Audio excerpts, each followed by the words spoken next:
벌초하다 발견한 아버지 산소 옆 낯선 무덤 그 주인은 제 동생이 아니었습니다. 산소 앞에 무릎을 꿇는 순간 내 눈에 들어온 건 아버지 묘 바로 옆에 있는 작은 무덤이었다. 분명 작년 추석 때는 없었다. 비석에 새겨진 글씨를 보는 순간 온몸에 소름이 돋았다. 내 아들. 아버지의 필체가 분명했다. 45년을 살아오면서 단 한 번도 들어본 적 없는 또 다른 형제가 있었단 말인가. 그날 벌초를 하러 가지 않았더라면 평생 몰랐을 진실이었다. 지금부터 제가 겪은 일을 하나하나 들려드리겠습니다. 한번 듣기 시작하면 끝까지 들을 수밖에 없을 겁니다. 아침 6시 알람이 울렸다. 추석을 일주일 앞둔 토요일 새벽이었다. 침대에서 일어나기가 죽기보다 싫었다. 어제도 회사에서 야근을 하고 밤 11시에 겨우 집에 들어왔는데 또 산소에 가야 한다니. 거실로 나가니 아내가 벌써 김밥을 싸고 있었다. 오늘도 형님들 잔소리 들을 생각하니 벌써 머리 아프네요. 아내의 한숨 섞인 목소리가 귓가에 맴돌았다. 그러게 작년에 벌초 대행업체에 맡기자고 했잖아. 내가 말을 꺼내자 아내가 고개를 저었다. 큰형님이 뭐라고 하셨는지 잊었어요. 아버지 돌아가신 지 겨우 3년인데 벌써 남의 손에 맡기냐고. 나는 아무 말도 하지 못했다. 사실 큰형의 말이 틀린 것도 아니었다. 하지만 가슴 한구석이 답답했다. 아버지가 우리한테 해준 게 뭐가 있다고. 평생 돈만 아시고 자식들한테는 무뚝뚝하기만 했던 분 아니었나. 차를 몰고 형들을 태우러 갔다. 큰형 집에 도착하니 이미 둘째 형도 와 있었다. 뒷좌석에 타자마자 큰형이 입을 열었다. 성민아, 너 요즘 아버지 산소에 한 번이라도 가봤냐? 죄송합니다, 형님. 큰형의 목소리가 더 높아졌다. 돌아가신 분한테 그것밖에 못하냐, 막내가. 둘째 형도 거들었다. 그러게 아버지가 살아계실 때 잘하지 그랬어. 우리한테 뭘 해준 게 있다고 죽어서까지 고생시키시나. 차 안의 분위기가 무거워졌다. 사실 형들의 말도 일리가 있었다. 아버지는 정말 우리에게 아무것도 해준 게 없었다. 대학 등록금도 우리가 알바해서 벌었고, 결혼할 때도 축의금 한 푼 주지 않으셨다. 그런데도 왜 우리는 매년 이렇게 산소를 찾는 걸까? 차는 경기도 양평의 깊은 산골로 향했다. 구불구불한 산길을 한참 올라가니 익숙한 풍경이 눈에 들어왔다. 선산이었다. 주차를 하고 벌초 도구를 꺼내들었다. 큰형이 앞장서서 걸었다. 야, 이번엔 제대로 해놔야 한다.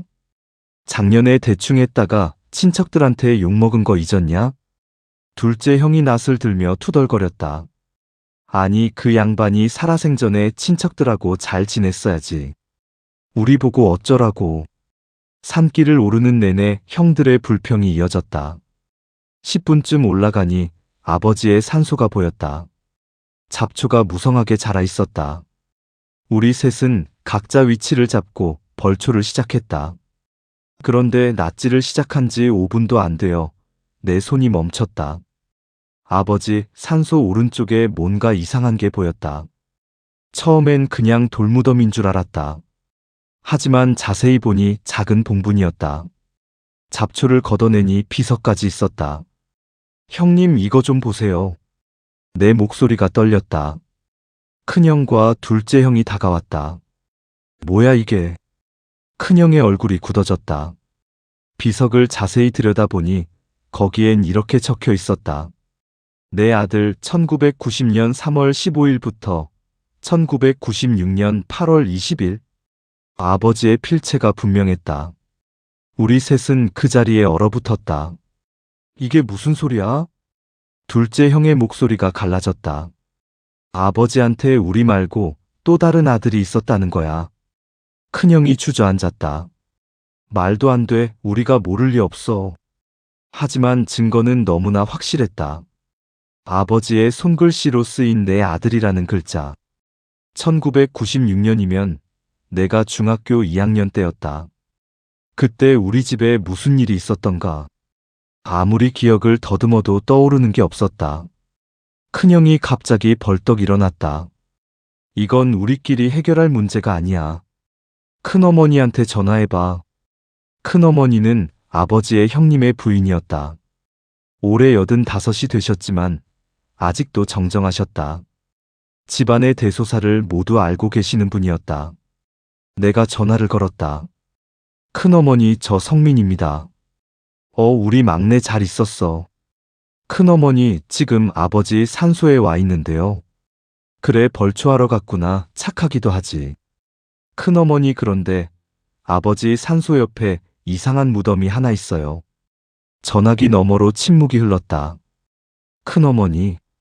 한참 만에 큰어머니의 목소리가 들려왔다. 너희가 결국 알게 됐구나. 큰어머니, 이게 뭔가요? 설명 좀 해주세요. 또다시 긴 침묵이 이어졌다. 그 아이는 큰어머니의 목소리가 떨렸다. 네 아버지가 밖에서 낳아온 자식이다. 전화기를 든 내 손이 떨렸다. 큰어머니, 그게 무슨 말씀이세요? 너희 아버지가 젊었을 때 잠깐 바람이 났었다. 여자가 임신을 했고 아이를 낳았어. 하지만 그 아이는 6살에 백혈병으로 죽었다. 내 머릿속이 하얘졌다. 형들의 얼굴도 창백해졌다. 그럼 그동안 아버지가 우리 몰래 그 여자와 아이를 만나고 있었단 말인가요? 큰어머니가 한숨을 쉬었다. 자세한 건 나도 몰라. 네 아버지가 끝까지 입을 다물었으니까. 전화를 끊고 나니 산소 주변이 적막했다. 큰형이 먼저 입을 열었다. 이제 다 말이 되네. 왜 아버지가 우리한테 그렇게 무심했는지. 둘째 형이 낯을 내던졌다. 그 돈이 다 거기로 갔구나. 우리는 대학 등록금도 알바로 벌었는데 그 여자와 아이한테는 돈을 퍼부었겠지. 큰형의 목소리가 높아졌다.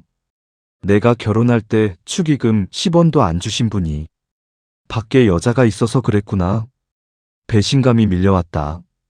우리가 그렇게 아버지의 사랑을 갈구했는데 아버지는 다른 곳에 진짜 가족이 있었던 것이다. 둘째 형이 갑자기 무언가 생각났다는 듯 말했다. 잠깐 1996년이면 아버지가 갑자기 일을 그만두셨을 때 아니야. 맞아. 그때 멀쩡하던 공장을 그만두시고 한동안 집에만 계셨잖아. 큰형이 고개를 끄덕였다. 그때 우리 엄마가 얼마나 고생했는데. 아버지가 술만 마시고 폐인처럼 지냈잖아. 이제 보니 그게 다 그 아이가 죽어서 그랬구나. 나는 그때를 떠올렸다. 어머니가 새벽부터 나가 식당 일을 했고 우리 삼형제는 신문 배달과 우유 배달을 했다. 아버지는 방에만 틀어박혀 있었다. 가끔 나와도 술 냄새를 풍기며 우리에게 화만 냈다. 그런 아버지가 밖에서는 다른 아이의 죽음을 슬퍼하고 있었다니. 우리는 뭐였단 말인가. 큰형이 벌떡 일어났다. 유품을 뒤져보자. 뭔가 증거가 더 있을 거야. 시골집 창고에 아버지 물건들이 아직 그대로 있잖아. 우리는 벌초도 제대로 마치지 못한 채 산을 내려왔다. 차를 타고 10분쯤 가니 아버지가 살던 시골집이 나왔다. 3년 전 아버지가 돌아가신 후 비어있는 집이었다. 창고 문을 여니 먼지 냄새가 코를 찔렀다. 상자들이 어지럽게 쌓여 있었다. 우리는 하나씩 상자를 열어보기 시작했다. 대부분 오래된 옷가지와 책들이었다. 그런데 둘째 형이 갑자기 소리쳤다. 여기 뭔가 있어. 구석에 있던 낡은 괴짝이었다. 자물쇠가 걸려 있었지만 이미 녹슬어 쉽게 부서졌다. 괴짝을 열자 우리는 또 한 번 충격을 받았다. 수십 개의 스크랩북이 가득했다. 그리고 그 아래에는 통장 여러 개가 있었다. 통장을 펼쳐보니 이름이 낯설었다. 김정희. 우리가 전혀 모르는 여자 이름이었다. 통장 내역을 보니 더욱 충격적이었다. 매달 15일 정확히 47만 원씩 입금되어 있었다. 1990년부터 2021년 아버지가 돌아가시기 직전까지 30년이 넘는 세월 동안 한 번도 빠짐없이 큰형이 계산기를 두드렸다. 47만 원 곱하기 12개월 곱하기 30년. 이거 2억이 넘어. 우리 삼형제는 할 말을 잃었다. 아버지가 평생 우리에게 쓴 돈을 다 합쳐도 그 절반도 안 될 것이다. 둘째 형이 스크랩북을 펼쳤다. 그런데 이상했다. 스크랩북에는 연애 편지나 사진이 아니라 신문 기사들이 붙어 있었다. 1990년 3월 20일자 지역신문이었다. 표제가 굵은 글씨로 쓰여 있었다. 양평 금속공장 안전사고, 30대 노동자 사망. 내가 기사를 읽기 시작했다.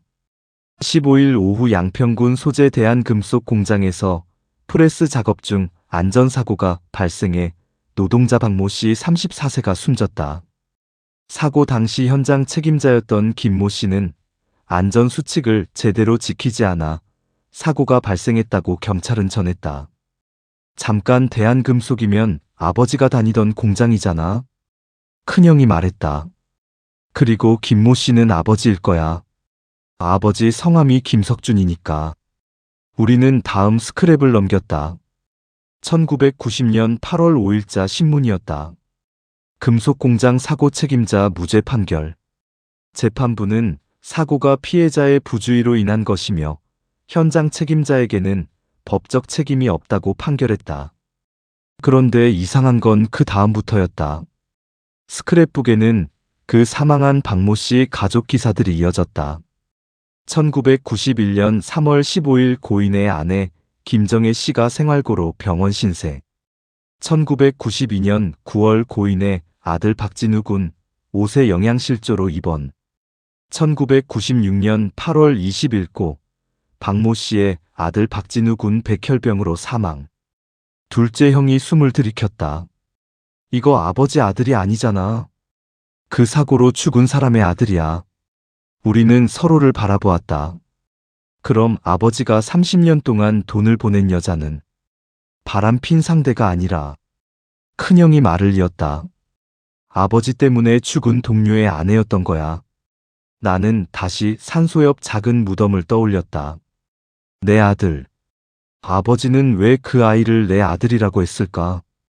그때 둘째 형이 괴짝 깊은 곳에서 낡은 일기장을 꺼냈다.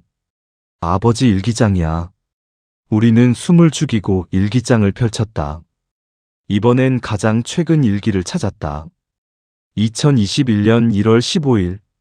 암이 폐까지 전이됐다. 6개월이라고 한다. 이제 끝이 보인다. 30년 만에 처음으로 마음이 가벼워진다. 유서를 써야 하는데 무슨 말을 해야 할지 모르겠다. 아들들아 미안하다. 이 말밖에는. 2021년 3월 10일. 오늘 성민이가 왔다. 아버지 사랑해요 라고 했다. 30년 만에 처음 들었다. 울지 않으려고 했는데 결국 울었다. 성민이는 모를 거다. 내가 얼마나 사랑하는지 말하고 싶었다. 하지만 할 수 없었다. 그 자격이 없으니까. 2021년 5월 20일 마지막 일기. 오늘 큰애와 둘째가 왔다. 손자들도 데리고 왔다. 할아버지라고 불렀다. 이제야 진짜 할아버지가 된 것 같다. 진우 생각이 났다. 진우도 살았으면 40이 넘었겠지. 결혼도 하고 아이도 낳았을까? 내일 병원에 가야 한다. 아마 돌아오지 못할 것 같다. 마지막으로 쓴다. 사랑한다 내 아들들아. 말로 하지 못한 이 말을 여기에라도 남긴다. 일기장을 덮었다. 눈물이 멈추지 않았다.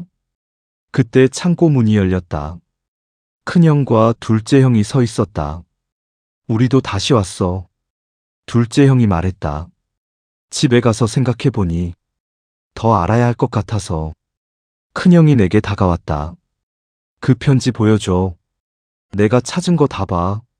3시간 동안 우리는 모든 자료를 다시 읽었다. 편지와 판결문과 일기를 읽고 또 읽었다. 큰형이 먼저 울기 시작했다. 우리가 아버지를 너무 오해했어. 둘째 형도 눈물을 닦았다. 30년을 그렇게 사셨구나. 혼자서 그 짐을 지고. 창고를 나올 때는 해가 중천에 떠 있었다. 우리는 다시 산소로 향했다. 이번엔 벌초를 하러 가는 게 아니었다. 아버지께 용서를 구하러 가는 거였다. 그리고 그 작은 무덤의 주인 진우에게도 인사를 하러. 산소에 도착하니 오후 햇살이 따스하게 비추고 있었다. 우리 삼형제는 아버지 묘 앞에 나란히 무릎을 꿇었다. 큰형이 먼저 입을 열었다.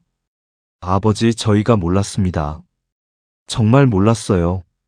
둘째 형도 고개를 숙였다. 30년을 그렇게 사셨는데 우리는 원망만 했네요. 나는 그 옆에 작은 무덤을 바라봤다. 진우라는 아이. 아버지가 내 아들이라고 부른 아이. 이제야 그 의미를 알 것 같았다. 혈육은 아니지만 마음으로 낳은 아들. 아버지는 그렇게 두 가족의 아버지였던 거다. 큰형이 갑자기 뭔가 생각났다는 듯 말했다. 그런데 이상한 게 있어. 뭐가 이상한데요?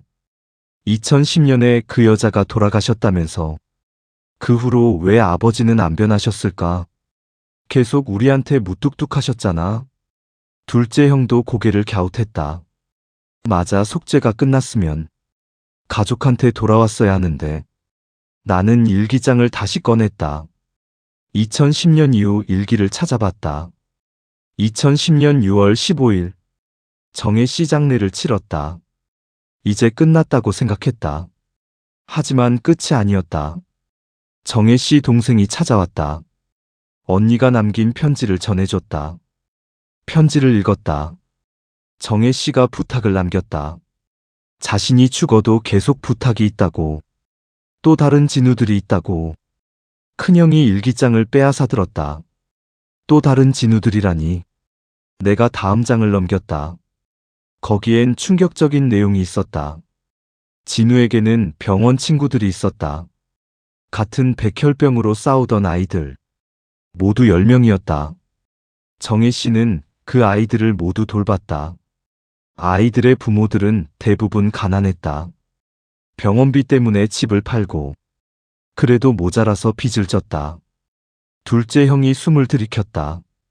그럼 아버지가 준 돈이 진우네만 간 게 아니라 다른 아이들에게도. 일기는 계속됐다. 2010년 7월 1일 정혜 씨 동생이 명단을 줬다. 10가족이었다. 모두 자녀가 백혈병으로 투병 중이다. 정혜 씨가 매달 조금씩 도와줬다고 한다. 이제 그만둘 수 없다. 아이들이 죽어가고 있다. 2010년 12월 25일 크리스마스다. 병원에 갔다. 백혈병 아이들에게 선물을 줬다. 한 아이가 물었다. 할아버지는 누구세요? 나는 대답했다. 그냥 지나가는 할아버지야. 아이가 웃었다. 할아버지 천사 같아요. 천사는 무슨. 나는 죄인이다. 큰형의 목소리가 떨렸다. 그래서 아버지가 계속 돈이 없으셨구나. 우리 생각보다 더 많은 사람을 도우셨어. 둘째 형이 회계장부를 발견했다. 깨알 같은 글씨로 30년치 기록이 있었다. 2010년부터는 지원 가족이 10가족으로 늘어나 있었다. 매달 10가족에게 각각 10만 원에서 30만 원씩. 큰형이 계산기를 두드렸다. 이거 다 합치면 매달 300만 원이 넘어요. 아버지 월급이 얼마였는데? 둘째 형이 고개를 저었다. 많아야 400만 원이었을 거야. 그럼 우리한테 쓸 돈이 있을 리가. 나는 장부 마지막 페이지를 봤다. 2021년 5월 총 지출 내역. 30년간 총 지원금 7억 8천만 원. 그 밑에 아버지의 메모가 있었다. 아직도 부족하다. 더 많이 도와야 하는데. 내 목숨이 얼마 남지 않았다. 큰형이 장부를 덮었다. 7억 8천만 원. 우리 셋 대학 보내고 결혼시키는데 1,000만 원도 안 쓰셨는데. 둘째 형이 한숨을 쉬었다. 그 돈이면 아버지도 편하게 사셨을 텐데. 강남에 아파트도 사고 노후도 편하게 보내고. 근데 왜 하필 남의 아이들까지. 나는 일기장에서 답을 찾았다. 2015년 3월 15일. 25년이 지났다. 진우 아버지 기일이다. 오늘도 산소에 갔다. 거기서 깨달았다. 내가 구하는 건 용서가 아니다. 내가 진우 아버지였다면 누군가 내 아들을 돌봐주길 바랐을 거다. 그래서 나는 계속한다. 진우 같은 아이들을 돕는다.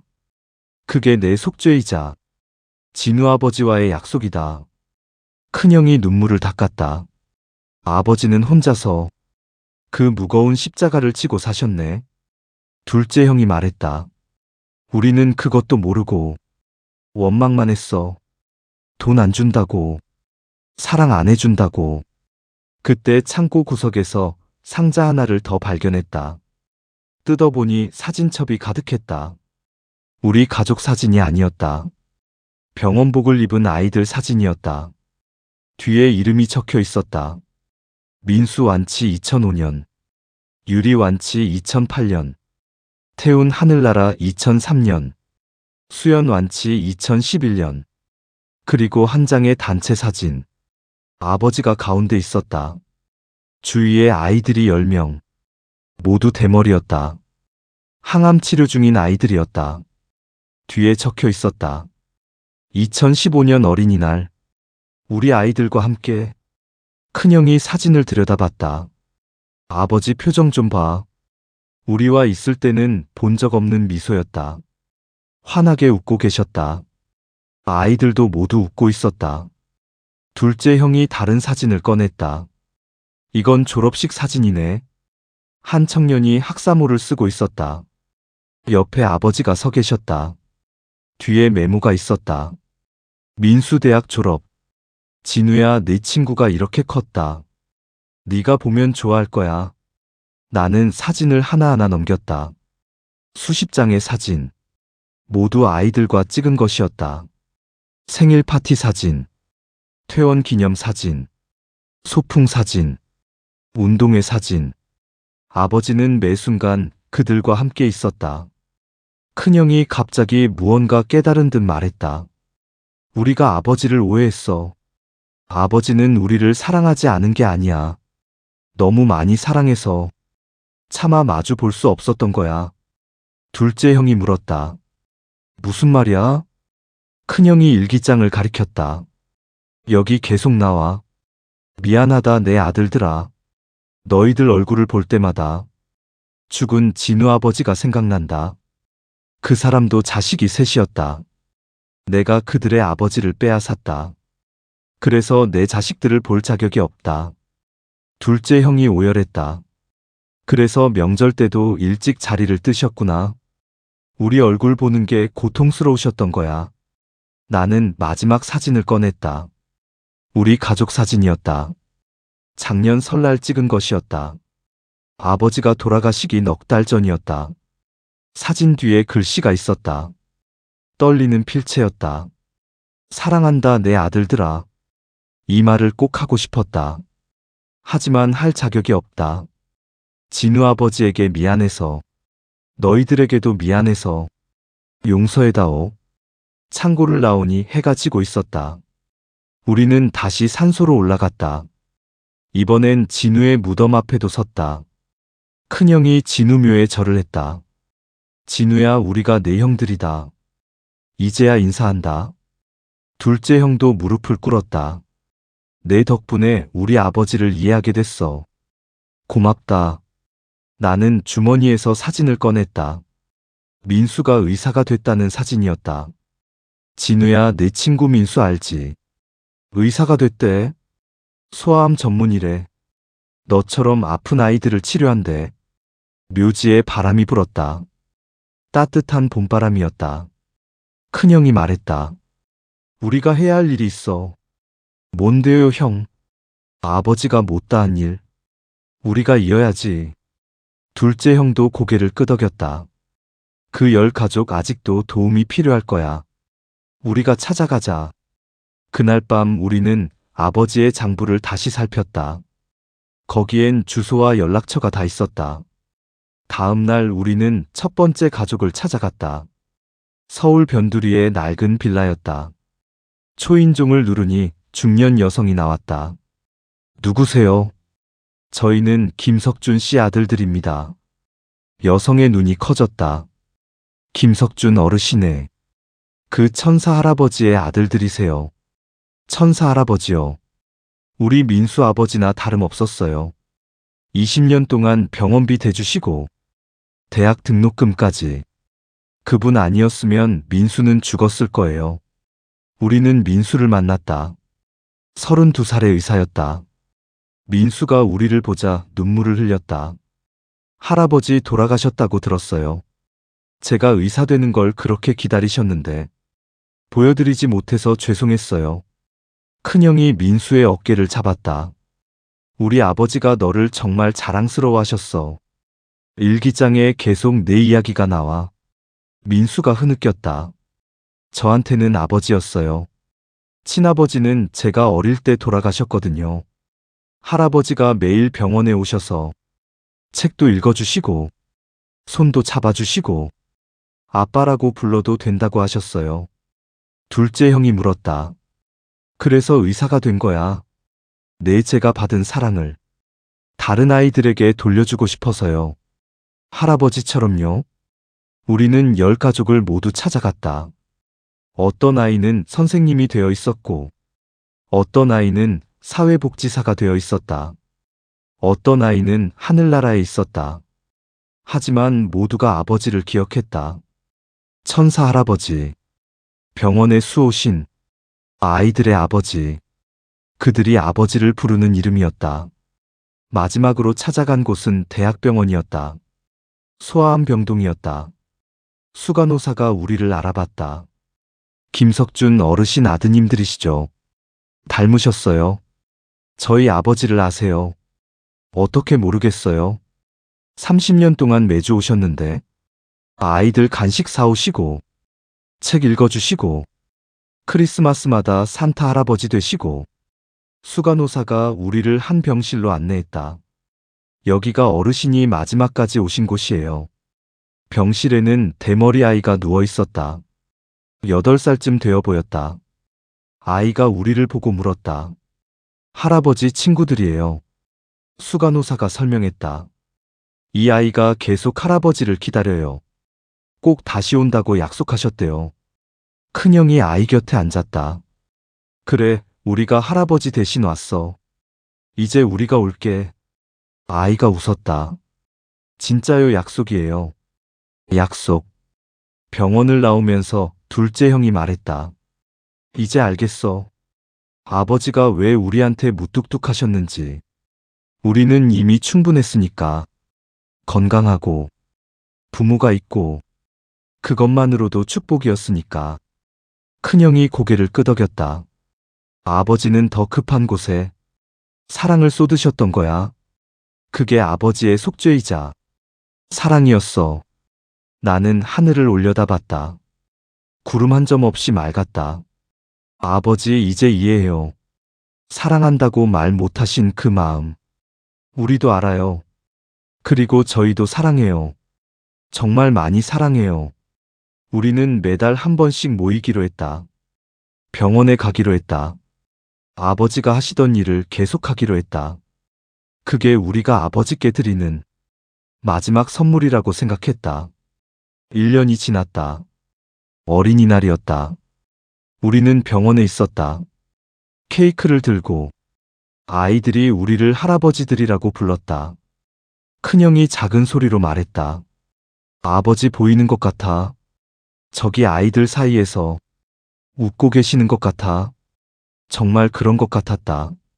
아이들의 웃음소리 속에 아버지의 웃음소리가 들리는 것 같았다. 30년 만에 처음으로 자유롭게 웃으시는 아버지의 모습이 보이는 것 같았다. 1년이 더 지났다. 추석을 앞둔 어느 날이었다. 큰형이 갑자기 전화를 했다. 급하게 시골집으로 와봐. 무슨 일이에요, 형? 일단 와, 중요한 걸 발견했어.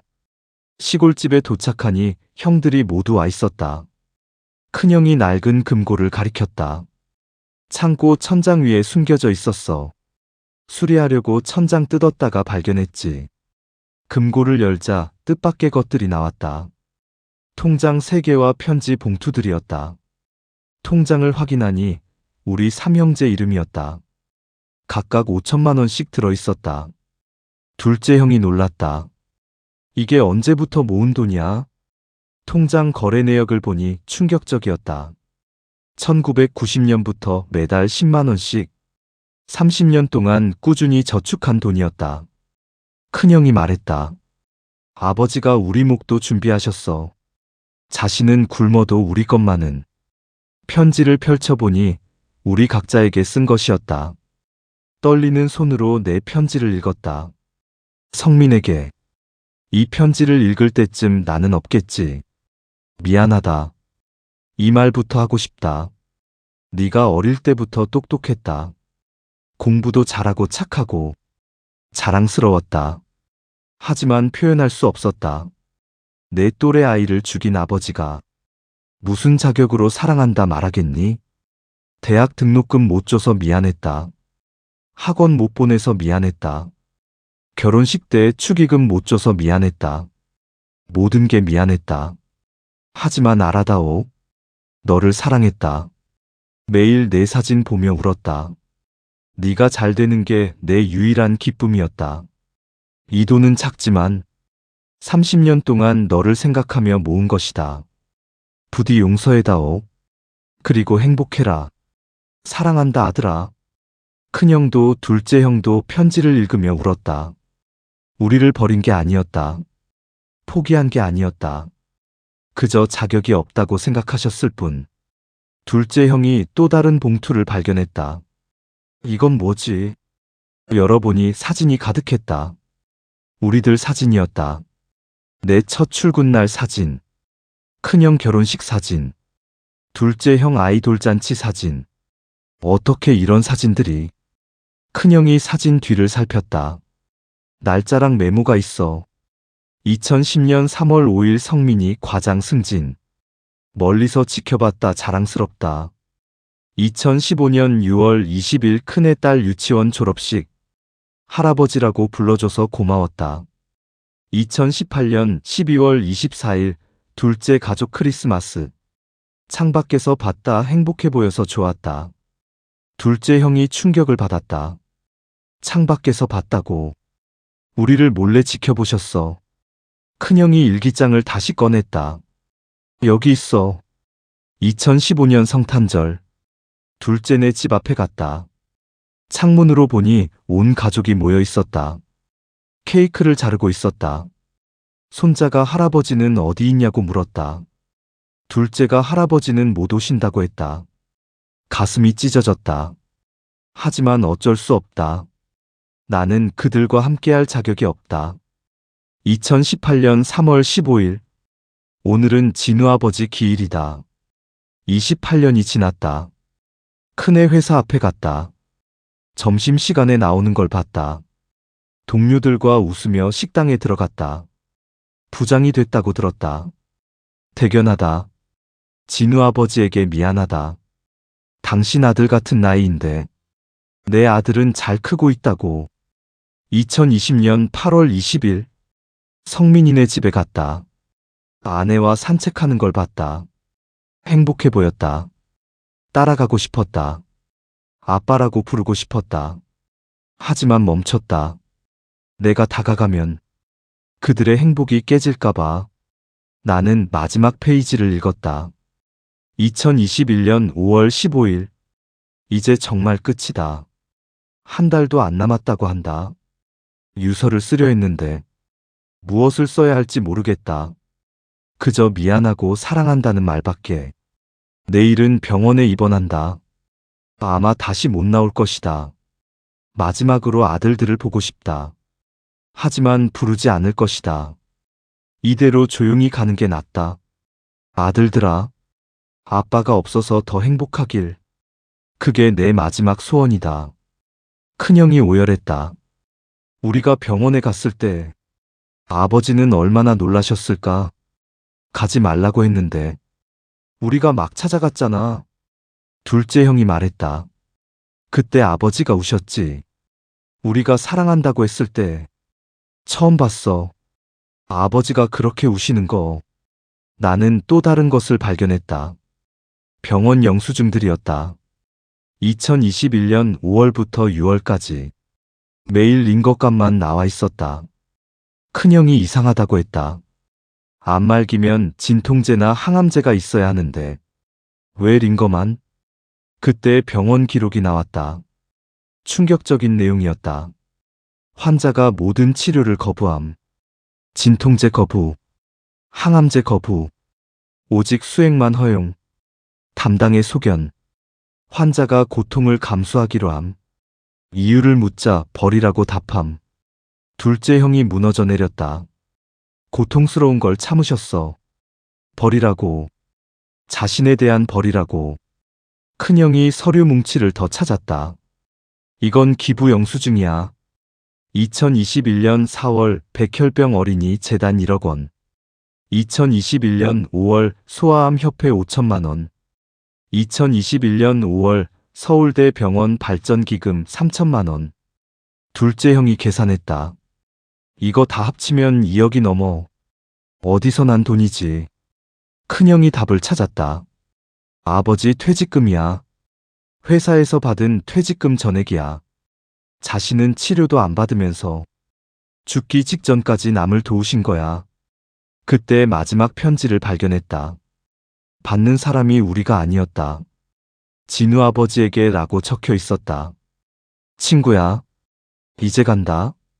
30년이 늦었다. 미안하다. 용서해다오. 내 아들 잘 돌봤다. 좋은 아이였다. 천국에서 다시 만나자. 거기서는 웃으며 지내자. 네 목까지 살려고 했는데 못했다. 대신 내 뜻을 이었다. 아픈 아이들 도왔다. 네가 그랬을 것처럼. 이제 내 아들들이 이어갈 거다. 좋은 아이들이다. 내 아들처럼. 미안하다. 그리고 고맙다. 내 덕분에 살았다. 편지를 다 읽고 우리는 한참을 울었다. 창고를 나와 다시 산소로 갔다. 이번엔 준비를 단단히 했다. 제사 음식을 차렸다. 아버지 묘 앞에, 그리고 진우 묘 앞에도. 큰형이 술을 따르며 말했다. 아버지 이제야 왔습니다. 이제야 아버지를 알았습니다. 용서해 주세요. 우리가 너무 늦었습니다. 둘째 형도 절을 했다. 아버지가 얼마나 우리를 사랑하셨는지 이제 압니다. 표현 못하신 그 마음 다 느껴집니다. 나는 진우묘 앞에 섰다. 진우야, 네가 우리 동생이다. 이제부터 우리가 형이다. 아버지가 너를 지켰듯이 우리가 지킬게. 그때 누군가 산을 올라오는 소리가 났다. 중년 남자였다. 혹시 김석준 선생님 자제분들이신가요? 네, 그런데 누구시죠? 저는 박민수입니다. 할아버지가 돌봐주신. 민수가 깊이 절했다. 작년에 못 와서 죄송합니다. 이제야 찾아뵙습니다. 민수는 꽃다발을 들고 있었다. 하나는 아버지 묘에, 하나는 진우 묘에 놓았다. 진우 형 맞죠? 제가 형이라고 불렀어요. 같이 투병했거든요. 형이 먼저 갔을 때 할아버지가 그랬어요. 이제 내가 네 아버지다. 형 목까지 건강하게 살아라. 민수가 우리를 봤다. 그래서 제가 의사가 됐어요. 소아암 전문의요. 작년에 서울대 병원 교수가 됐습니다. 할아버지께 보여드리고 싶었는데. 큰형이 민수 어깨를 잡았다. 아버지가 다 알고 계셨을 거야. 너를 자랑스러워 하셨어. 민수가 봉투를 꺼냈다. 이걸 드리려고 왔어요. 뭔데? 제 첫 월급부터 모은 돈입니다. 할아버지께 갚아야 할 돈이요. 우리는 거절했다. 이건 우리가 받을 돈이 아니야. 그럼 어떡해? 아버지처럼 써. 아픈 아이들 도우는데. 민수가 눈물을 흘렸다. 그럼 제가 재단을 만들게요.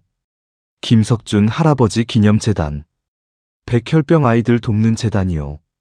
둘째 형이 고개를 끄덕였다. 그게 좋겠다. 아버지도 그걸 원하실 거야. 우리도 돕겠다. 그날 우리는 결심했다. 아버지의 뜻을 이어가기로, 재단을 만들기로. 6개월 후, 김석준 기념재단이 출범했다. 발기인이 100명이 넘었다. 아버지가 도운 아이들이 모두 모였다.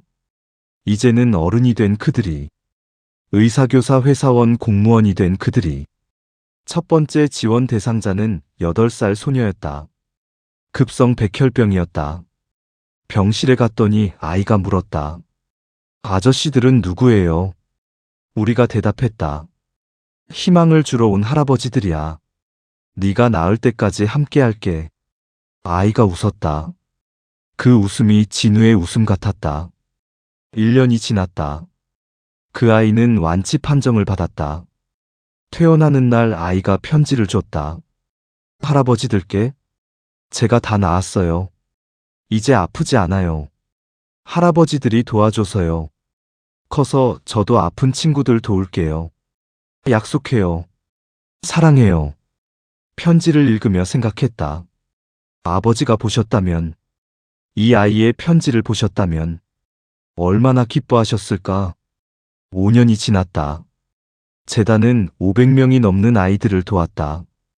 그중 300명이 완치됐다. 매년 어린이날, 우리는 완치 아이들과 파티를 연다. 올해는 특별한 손님이 왔다. 80이 넘은 큰어머니였다. 큰어머니가 무대에 서서 말했다. 너희들 할아버지 얘기해줄게. 김석준 할아버지.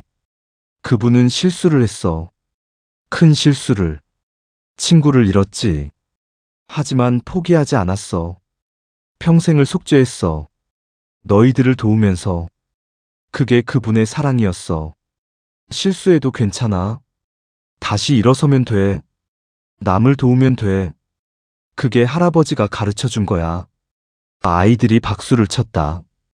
그때 한 아이가 손을 들었다. 10살쯤 되는 남자아이였다. 저도 할아버지처럼 될래요. 실수해도 포기 안 하고. 아픈 사람 도울래요. 큰형이 아이 머리를 쓰다듬었다. 그래, 넌 할 수 있어. 할아버지가 하늘에서 지켜보실 거야. 파티가 끝나고 우리는 다시 산소를 찾았다. 아버지 묘 앞에, 진우 묘 앞에 꽃을 놓았다. 큰형이 말했다. 아버지 보고 계시죠? 우리 잘하고 있죠? 당신의 아들답게 살고 있어요. 둘째 형이 덧붙였다. 이제 압니다. 사랑이 뭔지, 희생이 뭔지, 용서가 뭔지. 나는 하늘을 올려다봤다. 구름 사이로 햇빛이 비쳤다. 따뜻했다. 아버지의 손길 같았다. 아버지, 우리가 당신의 진짜 아들입니다. 당신이 사랑한 모든 아이들이 당신의 진짜 자식입니다. 이제 편히 쉬세요. 우리가 있으니까. 당신의 사랑을 아는 진짜 아들들이 있으니까. 바람이 불었다. 산소 옆 나무들이 흔들렸다. 그 소리가 마치 아버지의 대답 같았다. 사랑한다. 내 아들들아. 정말 사랑한다. 마지막으로 저는 깨달았습니다. 아버지는 죄인이 아니었습니다. 실수를 사랑으로 바꾼 성자였습니다. 30년을 혼자 짊어진 십자가. 그것은 벌이 아니라 사랑이었습니다. 이제 우리가 그 사랑을 이어갑니다. 아버지의 진짜 아들들이 되어. 끝까지 들어주셔서 감사합니다. 당신의 아버지도 말하지 못한 사랑이 있을지 모릅니다. 오늘 한번 안아드리세요. 사랑한다고 말해드리세요. 늦기 전에.